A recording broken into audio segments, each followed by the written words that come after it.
जाते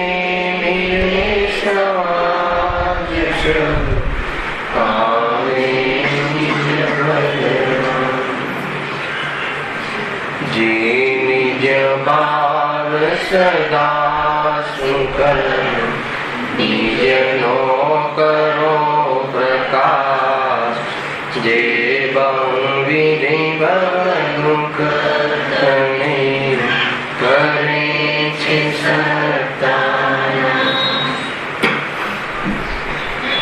आत्म अद्भुत त्याहि लखे भव सिंधु तरो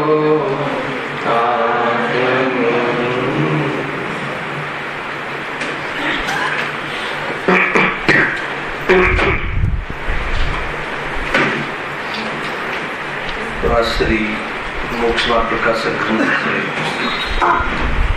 ત્રીજા અધિકાર ઉપર આપણે સ્વાધ્યાય ચાલી રહ્યો છે.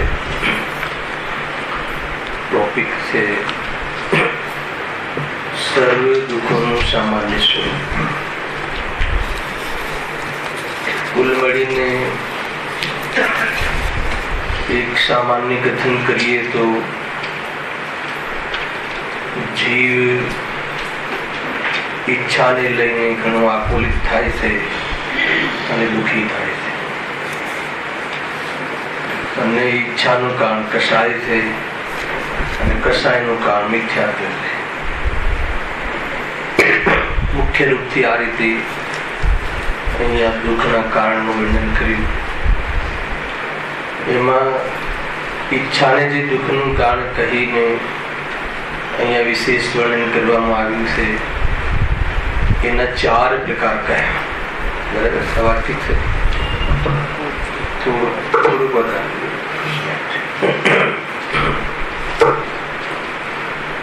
એમાં 4 પ્રકારમાં મૂળભૂત 3 પ્રકાર છે. અને ચોથો પ્રકાર તો એ રીતે કહ્યો જે 3 પ્રકારની ઈચ્છાઓ થાય છે, જે 3 પ્રકારની ઈચ્છાઓ થાય છે એની પૂર્તિ કરવા અર્થે જે સામગ્રી મળે અને એની પૂર્તિમાં જે આકૃતા થાય છે પુણ્યના ઉદયમાં મળે છે. 3 પ્રકારની જે ઈચ્છાઓ કહી, વિષય ગ્રહણની ઈચ્છા, પછી કસાયમાં કસાય જનિત ઈચ્છા, પાપના ઉદયમાં થતી રોગ આદિને દૂર કરવાની ઈચ્છા અને એ સંબંધી ઈચ્છાઓની પૂર્તિ કરવામાં અનુકૂળતા પુણ્યના ઉદયમાં મળે છે. અને એની પૂર્તિ કરવામાં જે આકૃતા થાય છે એનું વર્ણન પણ અહીંયા પંડિતજીએ વિશેષ કર્યું.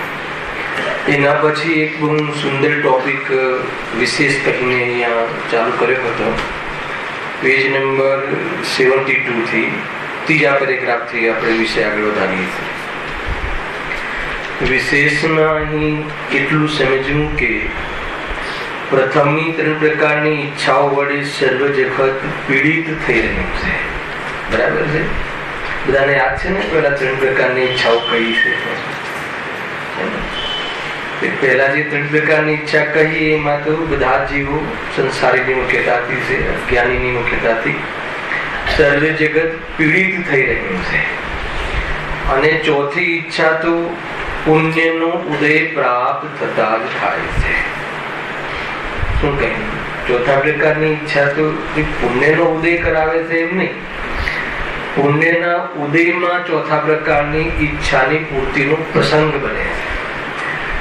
ઘણી ખાવાની ઈચ્છા થઈ હોય, એમ આકુલિત થતો હોય, પરંતુ બહારમાં સામગ્રી જે ના મળે તો ચોથા પ્રકારની ઈચ્છાનો પ્રસંગ ક્યાં રહે? એ તો ક્ષુધા તૃષા વિશેષ અંદરમાં એવી જાતિની ઈચ્છાઓ પ્રગટ થાય. બહારમાં એવી જાતિના ખાવાના પીવાના પદાર્થો મળી રહે તો પછી એને જે ભોગવવાની જે ઈચ્છા રહે છે એ પુણ્યના ઉદયમાં રહે છે. એમાં બહુ સરસ કોઈ લોજિક અહીંયા બતાવવું છે કે જે ચોથા પ્રકારની ઈચ્છા તો પુણ્યનો ઉદય પ્રાપ્ત થતા જ થાય છે. પછી શું કહેવું છે? અને એ પુણ્યનો બંધ ધર્માનુરાગથી થાય છે. આ વાત મુખ્ય હતી, અહીંયાથી વાત છોડી દે. એ ચોથા પ્રકારની ઈચ્છા જે છે એની પૂર્તિના પ્રસંગો પુણ્યના ઉદયમાં સંભવશે, અને પુણ્યનો ઉદય ધર્માનુરાગથી બંધ થાય પુણ્યનો તો પછી ઉદય આવે. લખ્યું છે કેવું શું છે પેલા પૂરું વાંચી લઈએ છે, પછી એમાં બે ચાર જે વિઝન છે કહું છું. હવે ધર્માનુરાગમાં જીવ થોડો જોડાય છે, પણ ઘણો ભાગ તો પાપ ક્રિયાઓમાં જ પ્રવર્તે છે. શું કેવું છે કે જે બહારમાં પુણ્યના ઉદયમાં જે સામગ્રી મળે અને એની ભોગવવાની જે પ્રસંગો તો જેને પુણ્યનો ઉદય હોય એને જ મળે. અને પુણ્યનો ઉદય કોને થાય છે કે ધર્માનુરાગીને થાય છે. કારણ કે ધર્માનુરાગથી પુણ્યનો બંધ થાય છે. ધર્માનુરાગ એટલે શું? ધર્માનુરાગ કોને કહેવું? ગુરુદેવના વાક્યોમાં કથનમાં કહીએ તો દયા, દાન, વ્રત, ભક્તિ, સ્વાધ્યાય, એ બધું શું છે? આ સ્વાધ્યાય કરવાનો ભાવ કયો ભાવ છે? ધર્માનુરાગ. ધર્મ સમજવાનો ભાવ એ ધર્માનુરાગ છે. રાત્રિ ભોજનનો ત્યાગ, અભક્ષ્ય ભોજનનો ત્યાગ, આ બધા જે ભાવ છે એ ભાવ કશાયની મનતા હોય તો એમાં પુણ્યનો બંધ થાય છે. અને એનાથી શું મળે છે? બહારમાં આ પ્રકારે થતી ઈચ્છાઓને ભોગવવાની અનુકૂળતા મળે છે, સામગ્રી મળે છે. સામાન્ય રીતે આ કહ્યું માત્ર સામગ્રી જ મળે છે એમ નહીં, એના અંતર્ગત ભેદ વિજ્ઞાન કરે તો એ કશાયનાથી નિવૃત્ત થઈ અને મોક્ષે પણ ચાલ્યો જાય છે. અને એટલા માટે એનું સ્થાન પણ છે. એટલી કશાય સાચે દઈશું ને આપણે. આજે નિસ્સહીનું પ્રકરણ છે ને, સાંસારિક પ્રયોજનના જે કાર્યો છે એનાથી નિવૃત્ત થઈને એને જ્ઞાનનું કેન્દ્ર બનાવીને મંદિરમાં પ્રવેશ કરવો જોઈએ. તેવી જાતિના જે સાંસારિક પ્રયોજનના જે કાર્યો છે, લોક વ્યવહાર છે, પાપ ભાવ છે, પાપ ક્રિયાઓ છે, એ બધા જે દ્વંદ ફંદ છે લોકની અંદર, એ બધા તારા મગજનું જે કચરું છે, ખોટી બુદ્ધિ છે, એને શું કર? એનાથી નિવૃત્ત થઈને મંદિરમાં આવવાની વાત છે. નિવૃત્ત એટલે ઉપયોગમાં, હાલ ત્યાં ઉપયોગમાંથી નિવૃત્ત થાય કમસે કમ. પછી આગળ સાંજના વિશેષ ચર્ચા કરીશું. આજે પકડે છે નિશ્ચયી પૂર્વક દેવ દર્શનની વિધિ એમ કહ્યું તો ત્યાં શું કહે છે કે ધર્માનુરાગ એટલે આ બધા જે ભાવો હોય એમાં કશાયની મનતા હોય તો માત્ર ક્રિયા કરે અને ભાવ એવા ન હોય તો પુણ્ય પણ ન બંધાય. ધર્મ તો છે જ નહીં, બરાબર? તો એમાં પુણ્યનો બંધ થાય. આગળ શું કેવું છે પંડિતજીને કે હવે ધર્માનુરાગમાં જીવ થોડો જોડાય છે. આ ટાઈપનું જીવન તો લોકોને, ઘણા લોકોને તો હોતું જ નથી. સાંભળજો શું કેવું થાય છે. અને જેને હોય છે એને પણ થોડુંક જ હોય છે. ખ્યાલ આવે ને? વાક્ય બોલું છું ફરીથી કપૂરભાઈ. હવે ધર્માનુરાગમાં જીવ થોડો જોડાય છે, પણ ઘણો ભાગ તો પાપ ક્રિયાઓમાં જ પ્રવર્તે છે. ગુરુદેવશ્રી કઈ રીતે કહે છે આને? 23 કલાક તો એમ બોલે છે ધૂળ ધાણીમાં જાય એમ જ કહે. અને એકાદ કલાક અહીંયા આવી જાય, એકાદ કલાક આવી જાય. અને ઘણા જીવોને તો આ જીવન જ નથી હોતું. બે સવારથી ઉઠીને એક પ્રકારથી બધા પાપમય જીવન હોય છે. અને જેને કદાચ દેવ દર્શન અને ગુરુપાસથી આદિ જે સટાવશ્યક રૂપ જીવન હોય છે, પણ એ બી કેટલું અને ઈમાનદારીથી કેટલું, એ સાધના વિશેમાં લઈશું. ઈમાનદારીથી કેટલું અથવા આત્મલક્ષથી કેટલું, એને ભેદ વિજ્ઞાનના પોષણ કરવા માટે કેટલું, આત્માના અનુભૂતિ કરવા હેતુ કેટલું. કોલાહલેન ચાલ્યું હતું ને કાલે ભાઈ રાજેશભાઈ આવતો ને સવાલ, કોલાહલેન આ બધું આત્મલક્ષ્ય વગર વગેરે જો આ બધી ક્રિયાઓ છે એ પણ વ્યર્થ છે, એનું કોઈ ફળ આવતું નથી. પણ અહીંયા તો કહે છે કે એનાથી પુણ્યનો બંધ થાય છે. અને પુણ્યને બંધમાં શું? ધર્માનુરાગ. ધર્મ બુદ્ધિ પૂર્વક કરેલું.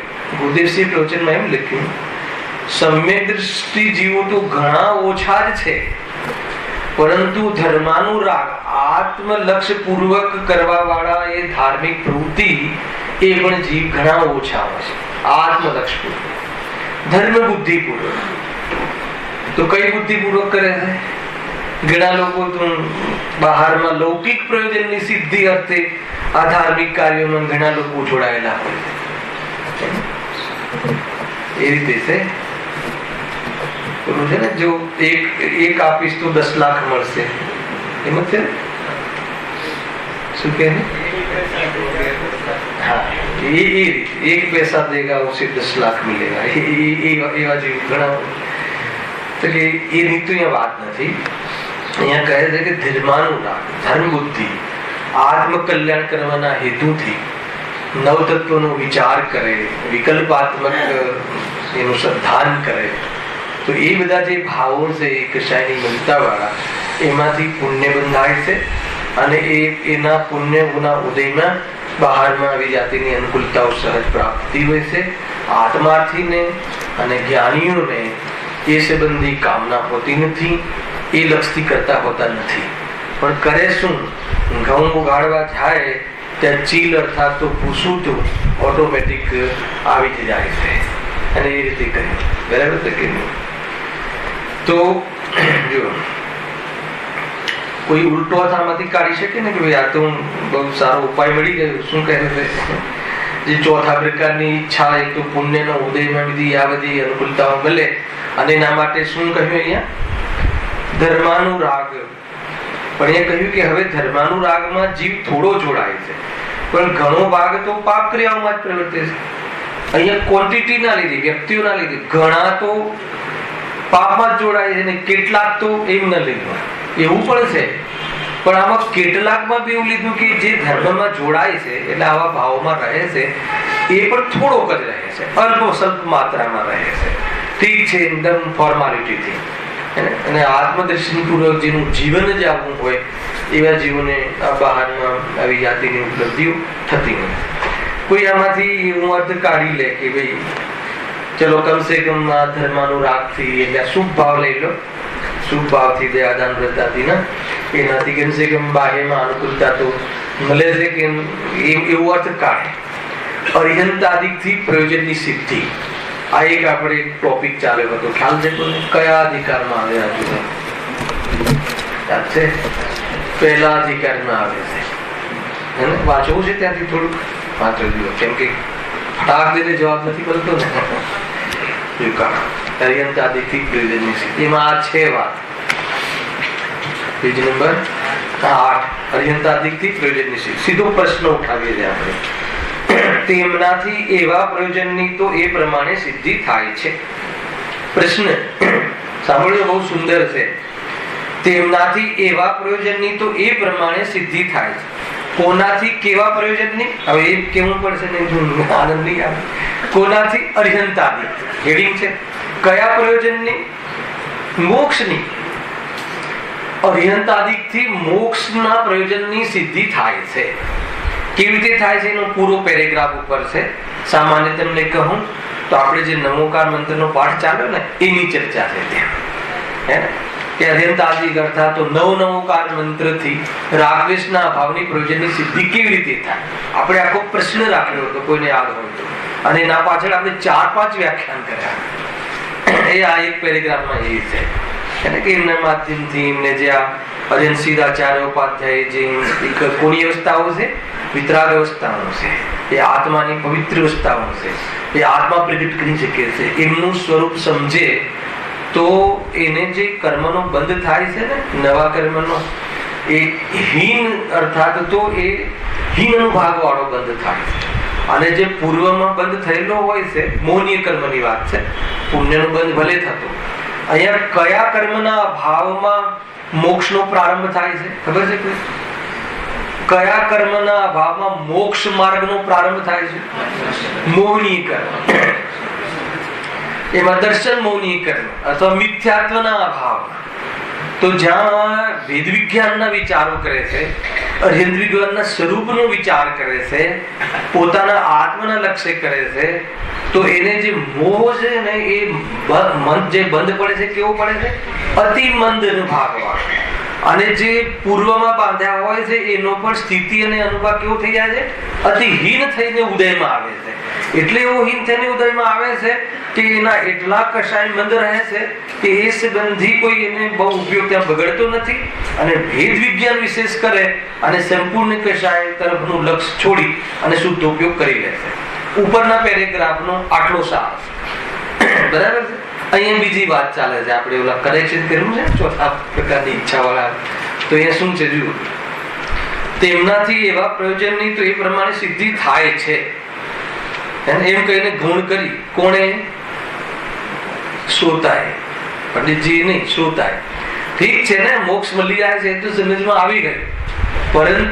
પરંતુ કહીને હવે મોક્ષ મળી જાય છે પછી પરંતુ હોવું જોઈએ. જે રિયલમાં સુખી થઈ જાય છે પછી પરંતુ હોવું જોઈએ. તો આને પરંતુ મૂક્યો, શ્રોતાએ પરંતુ મૂક્યો તો શ્રોતાના તરફથી આવી વાસના રહી શકે છે એમ કહીને પંડિતજીએ સ્વયં મૂક્યું. કઈ રીતે?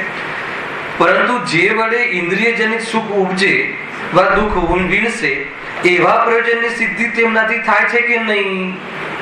શું પ્રશ્ન ખ્યાલમાં આવે?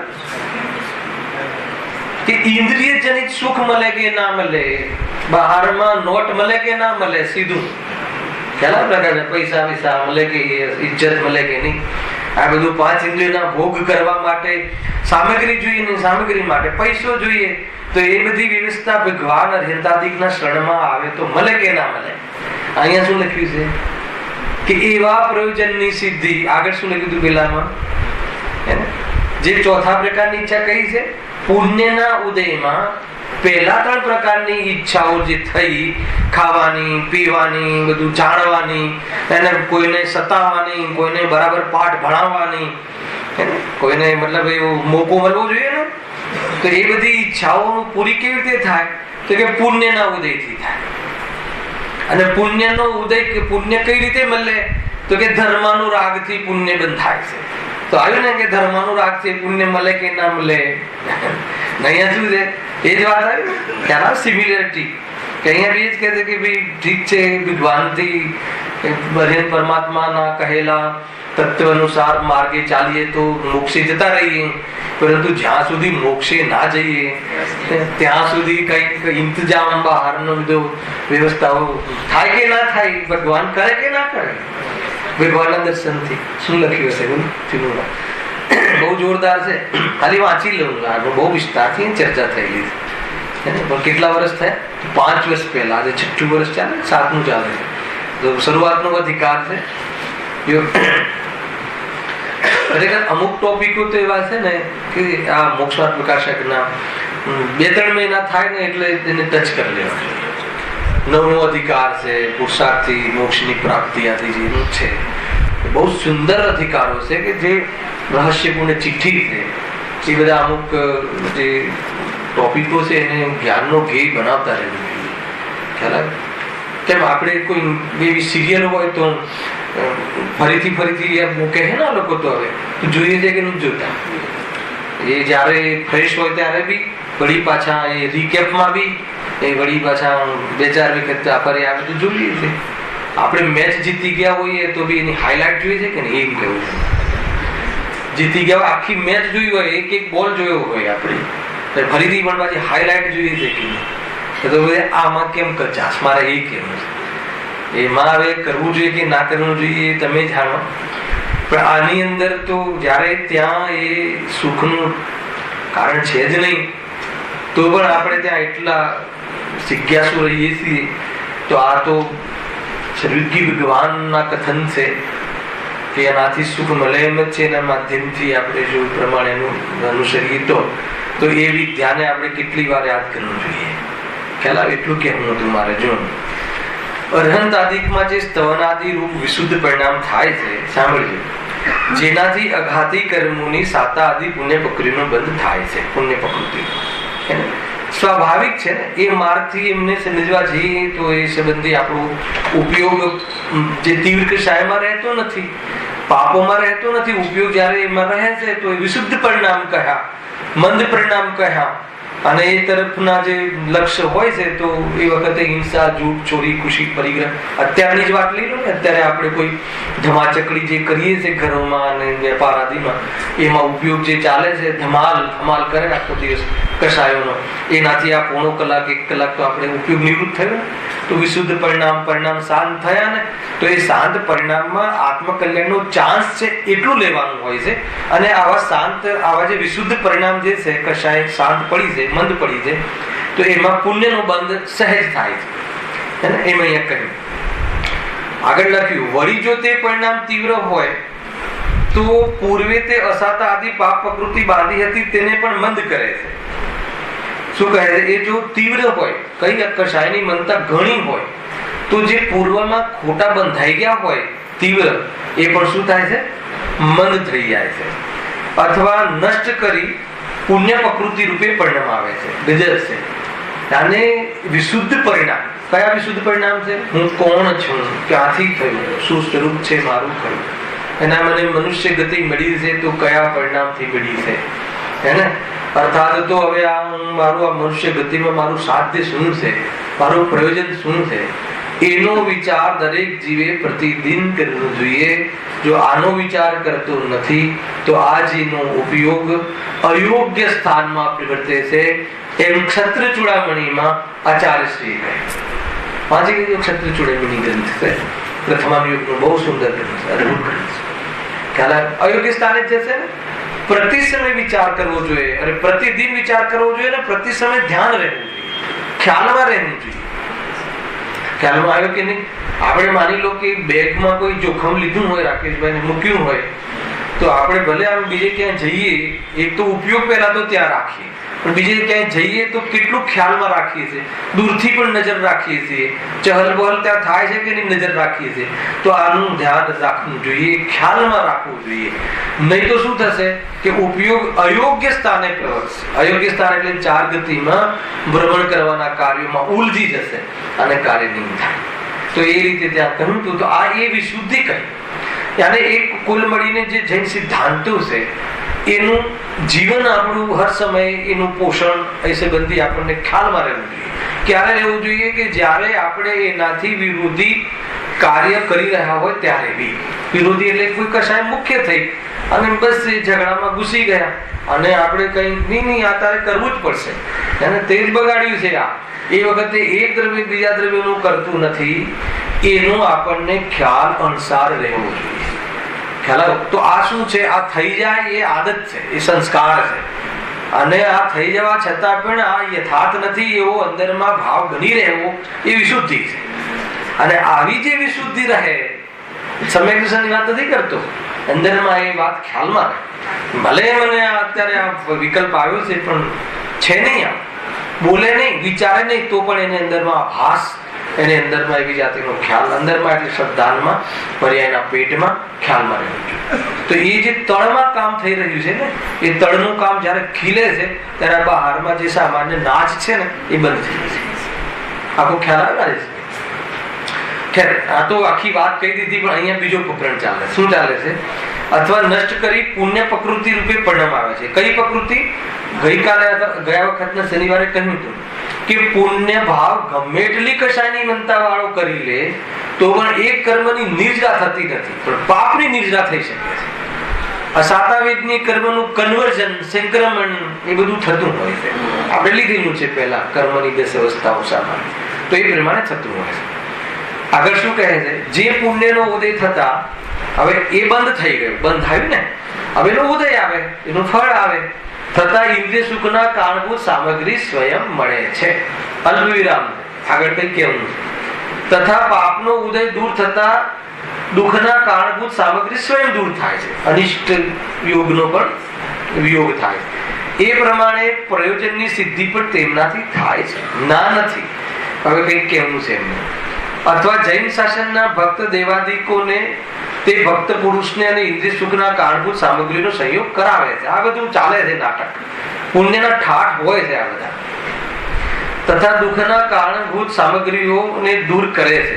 એ પ્રમાણે પણ પ્રયોજનની સિદ્ધિ શ્રી હરંતાદિક વડે એટલે એમની ભક્તિથી, એમના કહેલા તત્વના વિચાર દ્વારા થાય છે. હવે પરંતુ આવું જોઈએ કે ના આવવું જોઈએ?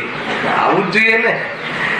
પરંતુ એ પ્રયોજનથી કાંઈ પોતાનું હિત થતું નથી, એનાથી જીવ સુખી થતો નથી. ચોથા પ્રકારની ઈચ્છામાં કહ્યું ને કે એને તો એ બહારમાં સામગ્રી મળે તો એને ભોગવવાની આકુરતા વિશેષ થાય. ઘણી સામગ્રી મળી જાય અને આત્મદ્રષ્ટિ ના હોય તો એની ભોગવવાના પ્રસંગોમાં તો આકુરતા વધે છે અને ઓર એમાં ઈચ્છાઓ વધે છે અને ઓર એમાં વાસ્તવમાં એમાં તૃષ્ણા વધે છે તો આકુરતા ઓર વધે છે કે નહીં? અને એ ઈચ્છા પૂરી થઈ જાય તો બીજી ઈચ્છાઓ ચાલુ થઈ જાય છે. એ સંબંધી ભૂખ સંબંધી કાર્ય સમાપ્ત થઈ જાય તો કઈ સમાપ્ત નથી થઈ જતી, ઈચ્છાઓ બીજી પ્રગટ થઈ જાય છે. આગળ લીધું ને, એટલે કોઈ પુણ્યનો ઉદય તારી ઈચ્છાનો અભાવ કરી દેશે એમ નહીં, ઉપરથી અગ્નિમાં ઘી હોમે છે. એક તો બળતરા હોય, ભૂખ તો લાગી હોય હે ને, અને બહારમાં બધી એટલી વસ્તુ મૂકી દે કે જેથી કરીને એની પૂર્તિ કરવાની આકુરતા વધે.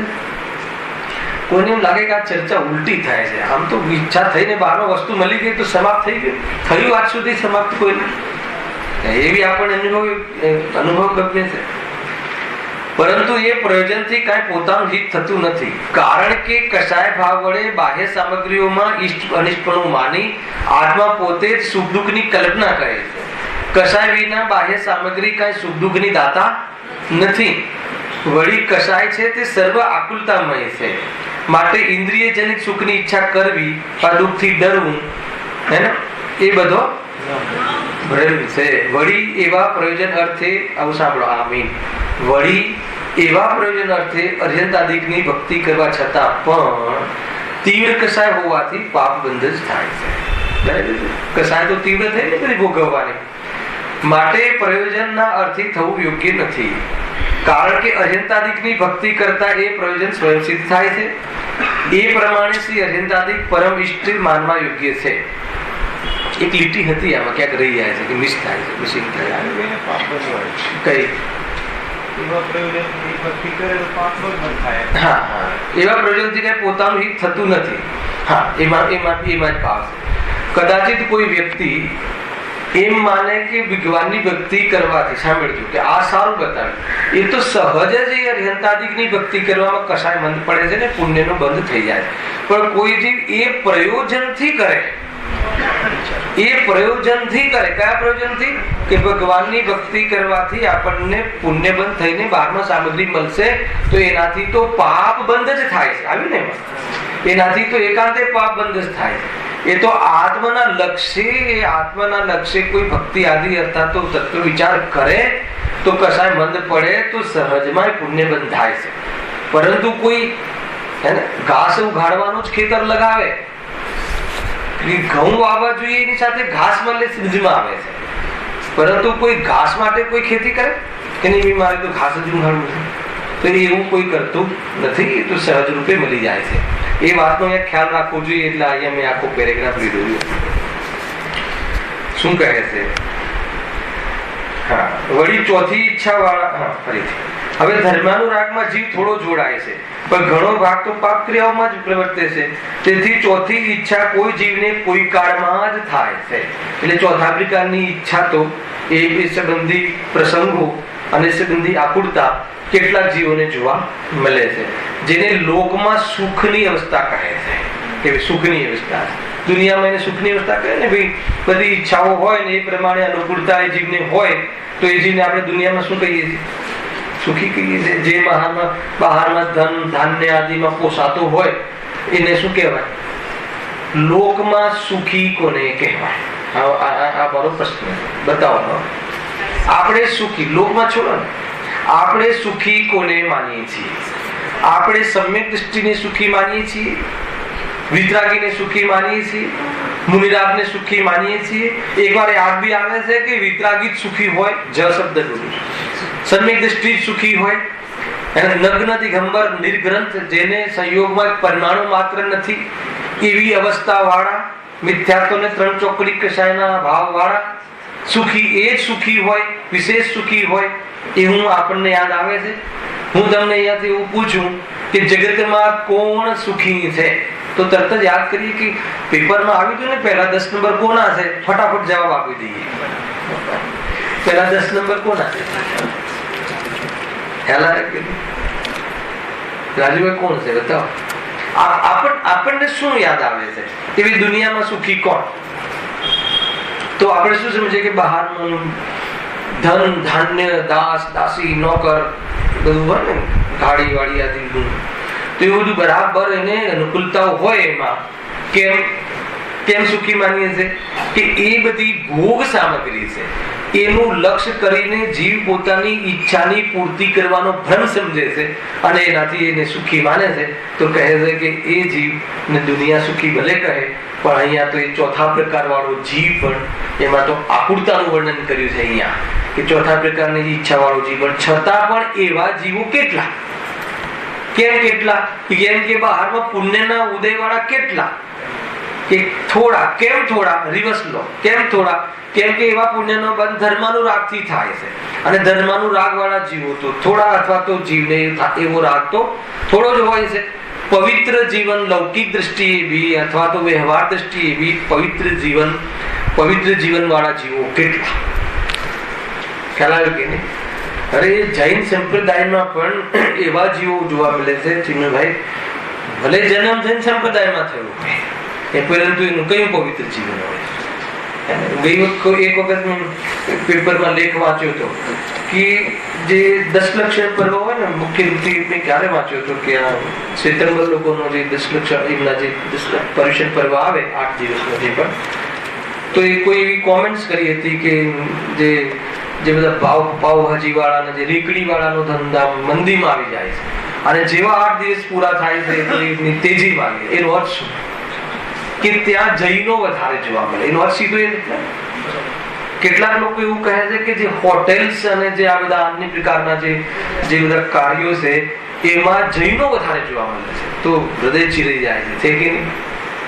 અને ઘણી વાર મેં ઉદાહરણ આપું પણ છું કે કોઈના ઘરે કોઈ અજૈન વ્યક્તિ હોય જે જૈન ના હોય એના ઘરે કોઈ પ્રસંગ હોય એને કોઈ લગ્ન આદિનો, તો ત્યાં રાત્રિ ભોજન આદિ એ લોકો ત્યાં તો હોય છે પરંતુ એ લોકો જૈનોનું રિસ્પેક્ટ કરતા હોય. શું રિસ્પેક્ટ કરતા હોય છે કે અહીંયા જૈનો માટે ચોવ્યાની વ્યવસ્થા કરી છે અને કોઈ જૈન ભાઈને ત્યાં પહોંચી જાય તો સ્વાભાવિક રીતે કહે છે કે ભાઈ આપણા માટે ભોજનની વ્યવસ્થા છે.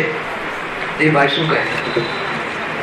દરેકની ખાવા અમારે તો ચાલે છે, અમારે વાંધો નથી, અમારે તો રાત્રિમાં પણ ચાલે. ઓલો ભાઈ આપણને રિસ્પેક્ટ આપે એટલે જૈન ધર્મ ને તો અહીંયા આવી જાય ને કે ભાઈ એ તો કેટલા આવ્યા, કેટલા એવા કેટલા એમ અહીંયા બહુ થોડા હોય. ખ્યાલ આવી? હવે આગળ અહીં એટલું સમજવાનું કે સામાન્ય ઈચ્છાવાન જીવોની અપેક્ષાએ ચોથી ઈચ્છા વાળાઓને કંઈક 3 પ્રકારની ઈચ્છાઓ ઘટવાથી સુખી કહીએ છીએ. આવ્યું ને? સામાન્ય એટલે જે 3 પ્રકારની ઈચ્છાઓ જે કહી ને ખાવાની પીવાની એની અપેક્ષા એ તો પીડિત જ છે. એ તો પીડિત છે. બહુ ઈચ્છાઓ થાય પણ બહારમાં પૂર્તિ કરવાનો પ્રસંગ જ ના હોય તો એનું પુણ્ય પરવારી ગયું હોય તો એના પુણ્યમાં મતલબ કે પોક મૂકીને રડતો હોય જ ને એવી ઝોલીમાં પુણ્ય જ ના હોય તો ઈચ્છાઓ તો ઘણી થાય. આ લઈ લઉં ને આ ફ્લેટ લઈ લઉં ને આ ગાડી લઈ લઉં તે લઈ લઉં ને આવા કપડા પહેરું ને આ કરું તે કરું. ઈચ્છાઓ ઘણી થાય પણ એવી જાતિનું એની ઝોલીમાં પુણ્ય જ ના હોય તો એમ કહે છે. એટલે એ તો ઈચ્છા કરી કરીને પીડિત જ થાય. પરંતુ જેને ઈચ્છાની પૂર્તિ કરવાનો બી પ્રસંગ છે એને દુનિયા સુખી કહે છે. પણ કેમ? શું કહ્યું છે? રીઝન આપ્યું. ચોથી ઈચ્છા વાળાઓને કઈ 3 પ્રકારની ઈચ્છાઓ ઘટવાથી કે પૂર્તિ થવાથી. આ બહુ મોટી વાત છે. શું વિઝન આપ્યું?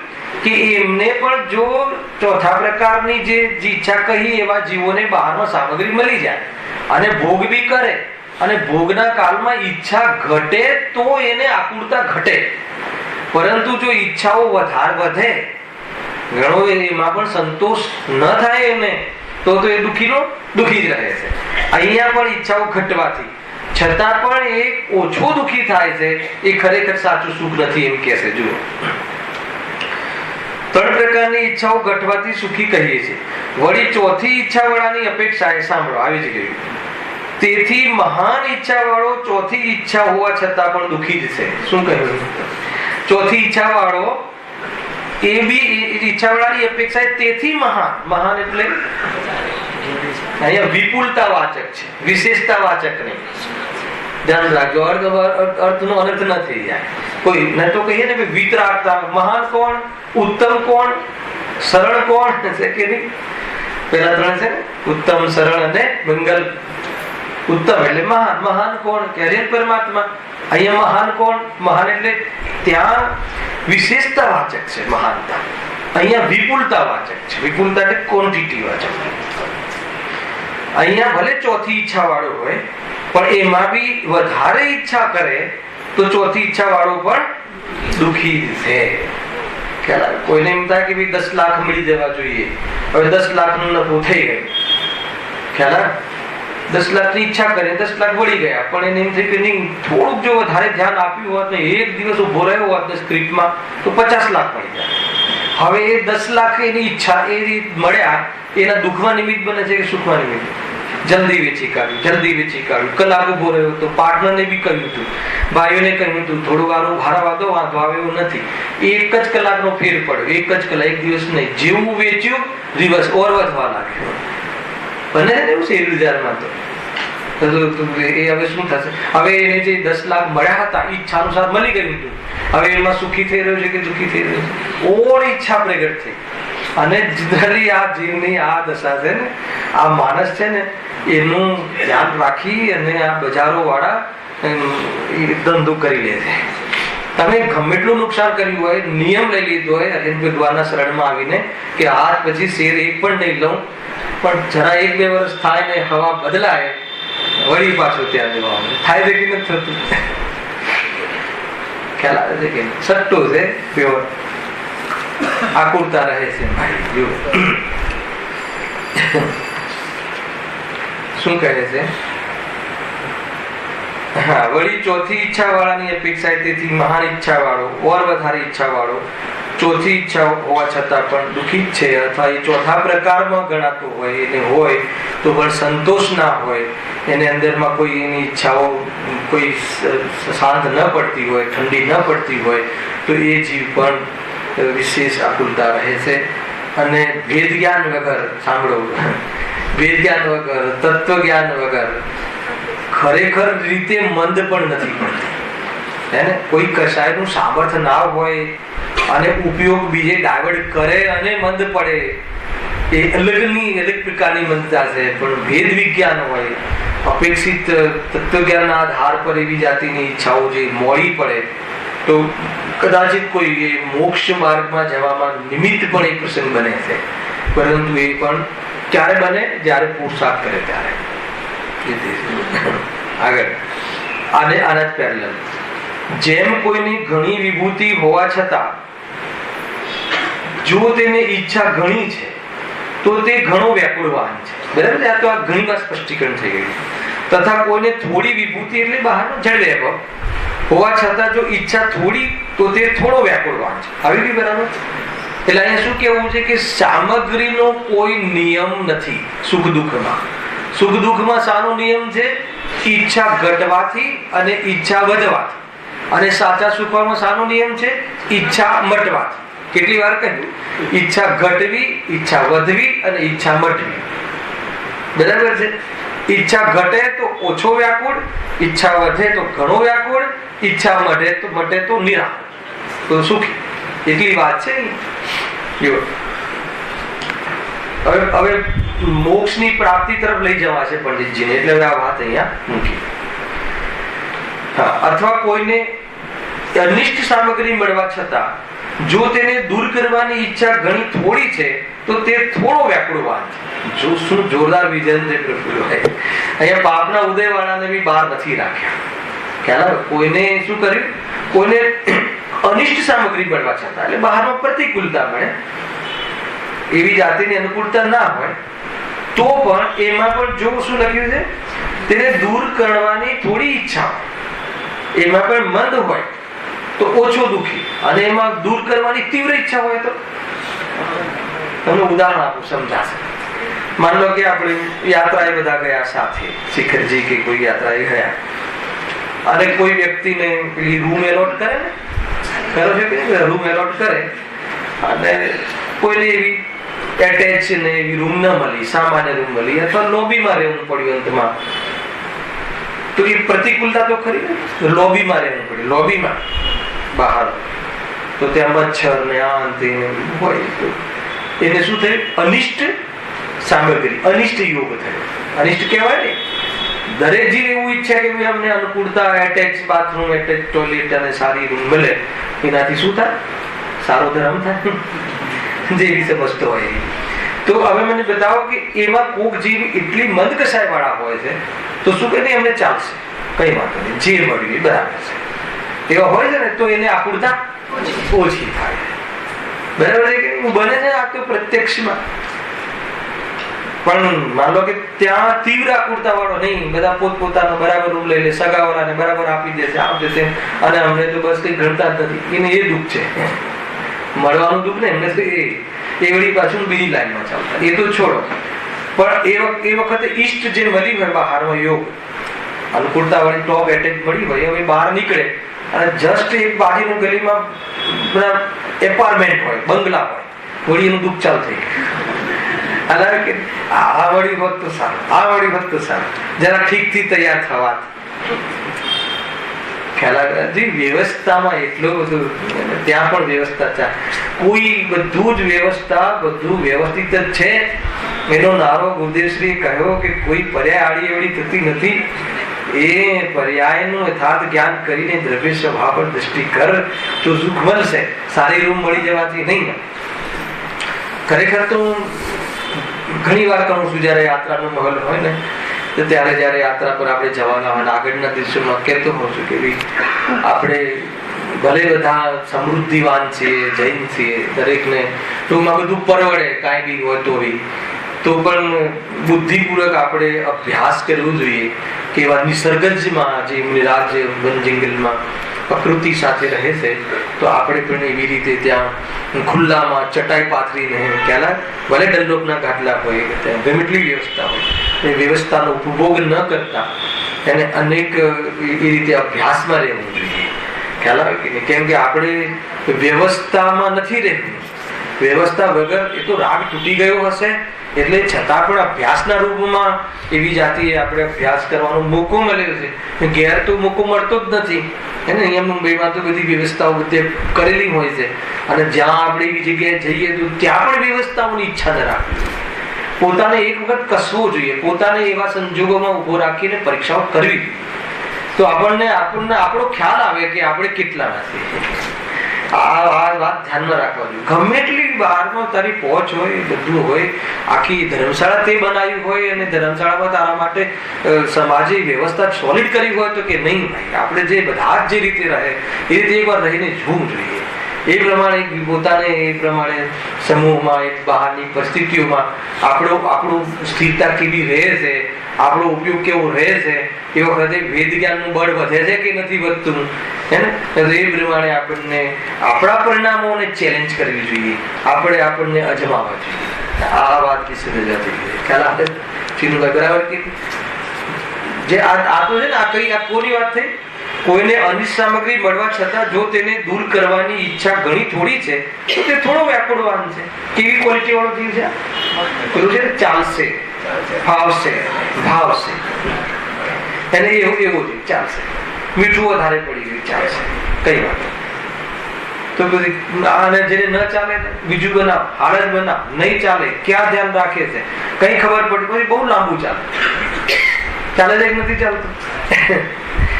ઘણા વાર પર લાડવા કહે કે ભાઈ તમે એક ભાઈ તો બધે આપણે બધાના ઘરે જે થતું, મારા ઘરે થતું હોય, તમારા ઘરે થતું, બધે એકનું એક જ છે ને. તો એકદમ પ્રયોગથી લઈએ ને, ખાલી માત્ર એક સિદ્ધાંત વાંચીને નીકળી જઈએ તો સિદ્ધાંત તો પસંદ આવે છે, પણ એનું એપ્લિકેશન, એનું એપ્લાય, એનો પ્રયોગ જયારે આપણા કોઈ પરિણામોમાં એને કરવામાં આવે અને જો તમને ન ગમે તો સમજી લેવું કે તીવ્ર ગુનો છે, અને તમને એમ લાગે કે નહીં આ વાત સાચી છે, આપણે આવું જ કરીએ છીએ, આવી જ ભૂલો કરીએ છીએ. આકુળતા કોઈ મીઠું વધારે પડી જવાથી નથી, એ પરિસ્થિતિને દૂર કરવાની જે ચેષ્ટા અને જે અંદરમાં એગ્રેસિવપણું છે ને, એના કારણે જે મૂકી રાખે. તો શું કરવું? છેલ્લે તમારે મોઢેથી બોલાવડાવશે કે તો આ ઈચ્છાઓનો અભાવ જ કરવો જોઈએ. તો કે આવી જાય કે મેદાનમાં ઈચ્છાનો અભાવ કેવી રીતે થાય એની ચર્ચા કરી. નવમા અધિકારમાં બી આ સ્ટાઇલ છે. આત્માનું હિત મોક્ષમાં છે ને, તો એવી રીતે કે તું તું પેલા દુઃખનું રીઝન શોધી કાઢ. તું જે દુઃખનું રીઝન તારી પાસે જ છે અને દૂર કરી શકે છે. 2 વાત ઉપર લઈ આવશે અહીંયા પંડિતજી અને પછી ચર્ચા. હરેક અધિકારમાં આ વાત. પહેલા તો આપણી ભૂલનો સ્વીકાર કરાવશે અને પછી મટાડવાનો ઉપાયની તારી જિજ્ઞાસા જોઈ અને કેવી રીતે આ ભૂલ દૂર થાય એનો ઉપાય બતાવશે. કેટલો ઉપકાર છે, ખ્યાલ આવે કે નહીં? ઘણો ઉપકાર છે આ પંડિત પોતાનું આ મોક્ષમાર્ગ પ્રકાશક લખીને એમને સામાન્ય નિમિત્ત બને. ખ્યાલ છે દરેકને. કામ બંબેરા રાજાના લોકોએ આ રીતે આ સામગ્રીમાં સુખ નથી, સામગ્રીમાં સુખ નથી, તમે તો સામગ્રી વૈભવવાન છો, તમારી બેઇજ્જતી કરે છે આ તો પંડિત તો, એમ કઈ કઈને કાન ભંભેર્યા રાજાના. રાજાએ દંડ આપી દીધો, ફટકારવાને દંડ. છતાં એ જીવી અંદરમાં કેટલી કરુણા. હાથીને કહે છે કે તું તારું કર્મ કર. હાથમાં તો ક્યારે મળતું નથી એની એમને ખબર છે. ખ્યાલ આવે? મૂકી દે પગ. તું હાથી પગ ને તો મૂકતો ને તો બરાબર ઓલો ઉપરનો શું કહેવાય મહાવત એને બરાબર ફાલો મારતો કે તું શું કામ સહન કરે છે, તારું કાર્ય કર તું. ત્યારે હાથી પગ મૂકે છે. પ્રાણી પણ સમજે. હા, શું કહ્યું?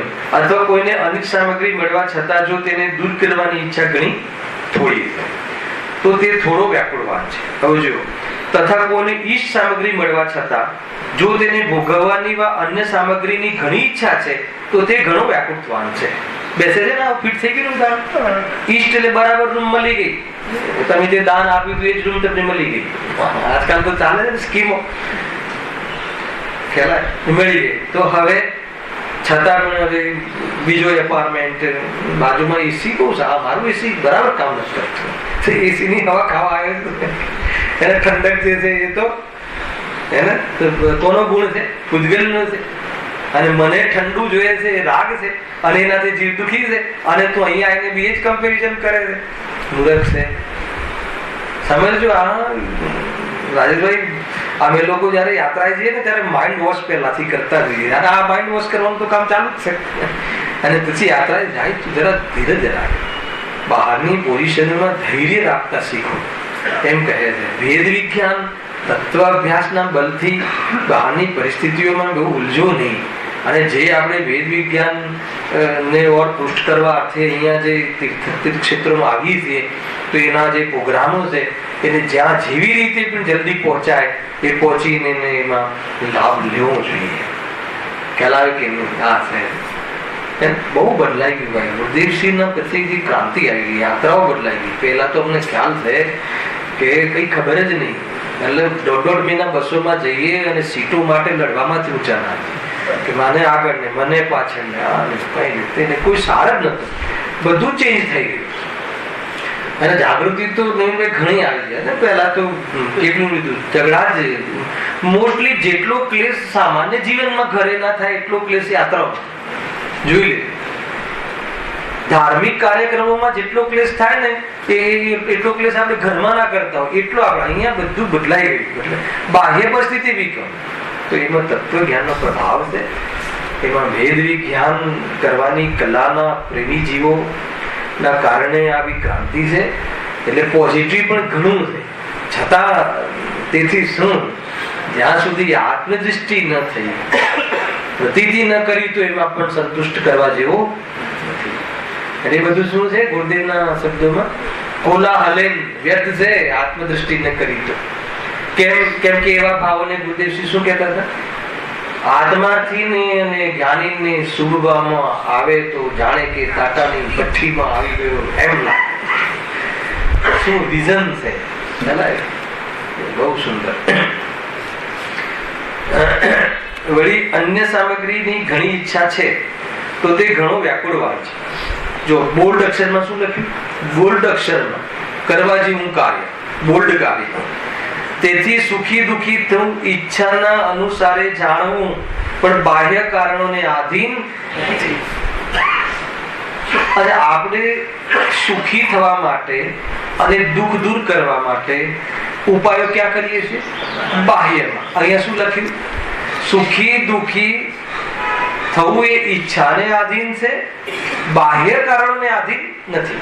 આપણું અત્યાર સુધીનું આખું જીવન બાહ્ય કારણોમાં ફેરફાર કરવામાં ગયું. અહીંયા કહે છે કે બાહ્ય કારણોને આધીન નથી.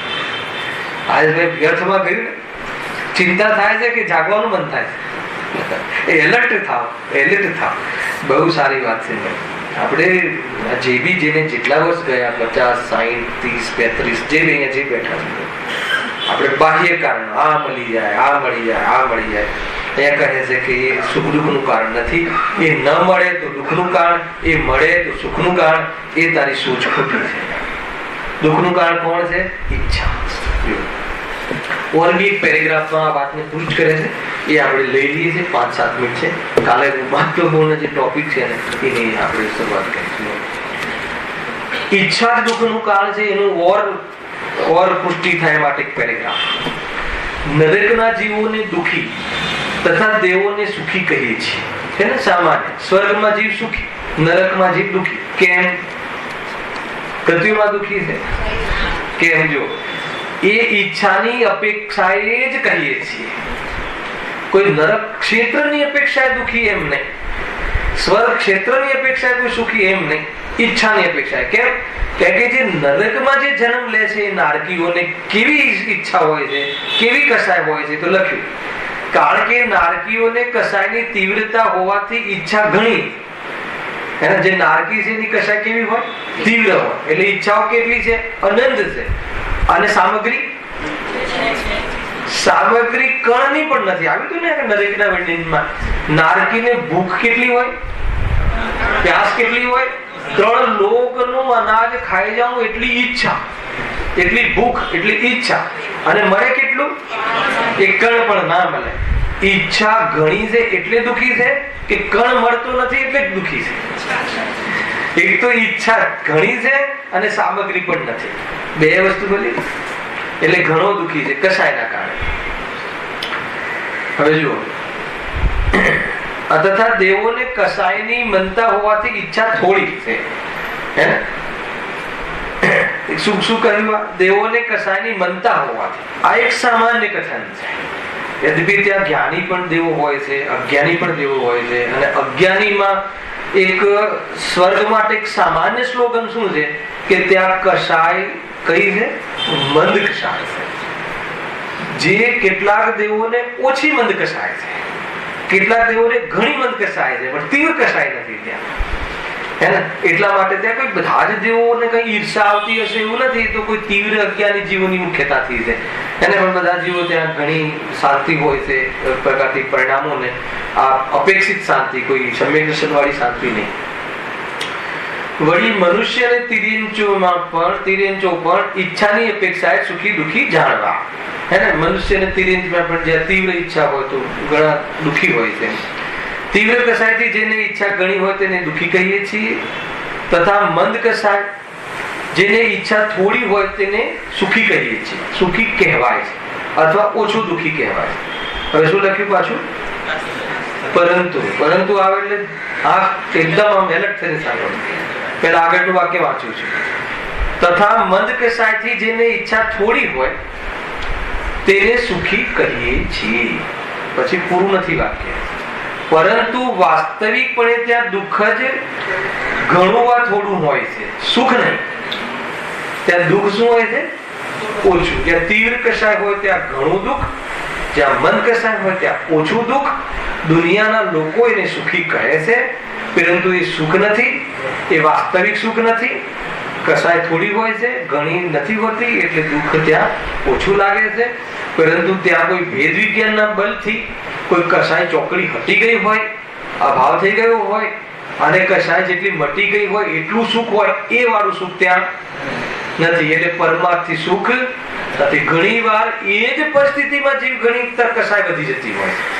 એ જ પરિસ્થિતિમાં માનો કે બહારમાં ઘણું ધન મળી ગયું અને એ વખતે કસાય મંદ છે તો ત્યાં ઓછું દુઃખ છે. પોઝિશન એની એ રહે અને ઉપયોગ તો ફટાફટ પલટાય અને કસાયનો ઉદય પણ ફટાફટ પલટાય છે. તો વળી પાછું ત્યાં દુઃખ વધતું જાય છે. એટલા માટે કુલ મળીને અહીંયા આપણને એ સાર કહ્યો કે દુઃખનું જે કારણ છે એ સામગ્રી નથી, એ કસાય છે. એને મટાડવી જોઈએ, એનો અભાવ કરવો જોઈએ. દેવાદિકોને પણ સુખી માનીએ છીએ તે ભ્રમ જ છે. પેલા તો તમે કહો છો કે સ્વર્ગમાં સુખ છે, એ તો તારી ભાષામાં હે ને. ત્યાં જે બી સુખ છે ને, તું જેને લઈને સુખ કહે છે ને કે ત્યાં આટલી દેવીઓ ને ત્યાં આટલા ઠાઠ ને, એટલે નહીં. ત્યાં પણ જે કશાયો મંદ હોય છે એટલે ત્યાં ઓછું દુઃખ હોય. પણ અધ્યાત્મ એને શું કહે છે? સુખ કહેતું નથી. કેમ નથી કહેતું? કેમ કે સુખ છે નહીં. કારણ કે તેમને ચોથી ઈચ્છાની મુખ્યતા છે, તેથી તેઓ વ્યાકુળ છે. કારણ બી આપી દીધું. ત્યાં કઈ વ્યાકુળતા છે? દેવગતિના દેવોને જે તમે સુખી માનો છે, ભ્રમ છે, એ દુઃખી જ છે. તો શું દુઃખ છે ત્યાં? બતાવો. શું દુઃખ છે? ભોગવવાનું દુઃખ. અહીંયા લીધને આ લખ્યું ને, ઈચ્છા તો ઈચ્છાના લીધે અહીંયા મુખ્ય લીધું. કારણ કે તેમને ચોથી ઈચ્છાની મુખ્યતા છે. હવે ખ્યાલ આવો ને, ચોથી ઈચ્છા શું હતી?